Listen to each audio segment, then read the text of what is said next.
2019 में अमेठी से पर्चा राहुल गांधी ने भरा था यहां पर और स्मृति ईरानी से उनकी टक्कर हुई थी और रायबरेली से इस समय राहुल गांधी चुनाव मैदान में हैं और सोनिया गांधी ने 2019 में रायबरेली से पर्चा भरा था, जहां से आज फिलहाल वो राजस्थान से राज्यसभा जा चुकी हैं और सोनिया गांधी ने पहले ही कह दिया था कि मैं लोकसभा का चुनाव नहीं लड़ूंगी।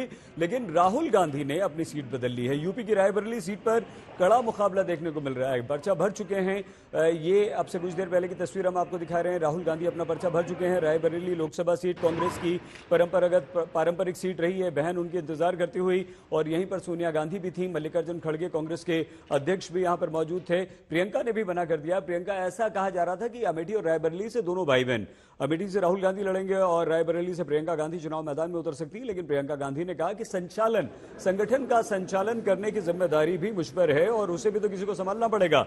इस बार अब क्योंकि राहुल गांधी को रायबरेली से कांग्रेस ने उतार दिया है तो बीजेपी ने इस सीट पर दिनेश प्रताप सिंह को दोबारा उतारा है। यहां राहुल गांधी की पहचान कांग्रेस के अगर दिग्गज नेता के रूप में है देश भर में, तो दिनेश प्रताप सिंह की रायबरेली में काफी अच्छी पकड़ है। इस क्षेत्र में उनकी पकड़ काफी अच्छी मानी जाती है।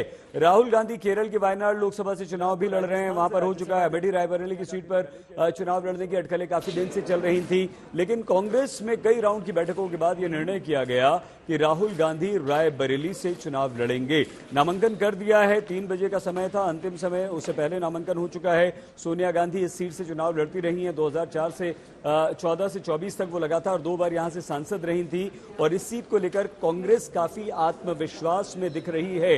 लेकिन अभिषेक, दिनेश प्रताप सिंह क्या राहुल गांधी को टक्कर दे रहे हैं, दे सकते हैं, देते हुए दिखाई दे रहे हैं? बिल्कुल सही। दिनेश प्रताप सिंह जब चुनाव मैदान में हैं, आमने सामने की ये लड़ाई होगी।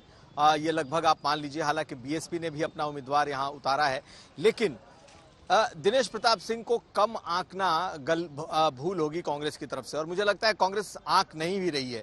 6 तारीख से प्रियंका गांधी लगभग इस इलाके में कैंप करेंगी, जैसा कि उन्होंने बताया भी है और कहा भी है।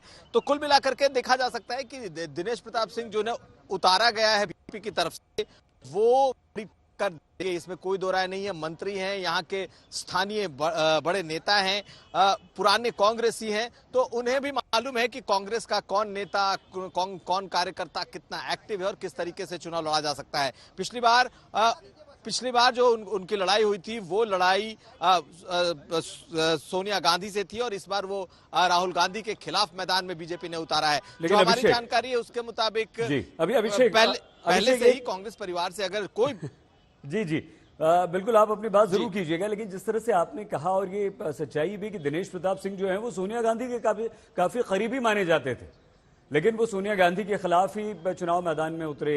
यहां से एमएलसी भी रह चुके हैं और लगभग 2.25 लाख से थोड़ा सा कम वोटों से वो हारे थे सोनिया गांधी के खिलाफ।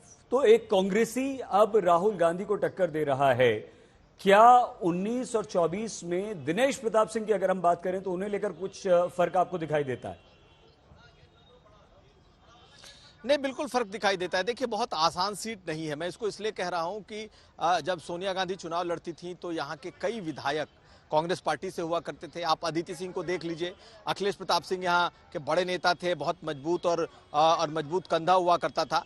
वो बहुत मजबूत हैंड कांग्रेस के हुआ करते थे, लेकिन अदिति सिंह भी बीजेपी जा चुकी हैं। दिनेश प्रताप सिंह बहुत नजदीक हुआ करते थे गांधी परिवार के, उन्हें बीजेपी ने तोड़ लिया। समाजवादी पार्टी का ये का बड़ा समर्थन हुआ करता था कांग्रेस पार्टी को, ये यहाँ से अमेठी से चुनाव लड़ना होता था। मनोज पांडे ऊंचाहार के विधायक, मजबूत विधायक थे, वो अब बीजेपी में आ गए हैं। तो चुनौती आसान नहीं है, लड़ाई बड़ी कड़ी होगी, इसमें कोई दो राय नहीं है। लेकिन फिर भी रायबरेली गांधी परिवार के नाम से जाना जाता है और यहाँ के जो कार्यकर्ता नेता ऐसे हैं, उन्हें लगता है कि रायबरेली राष्ट्रीय मानचित्र पर अगर है तो गांधी परिवार की वजह से है।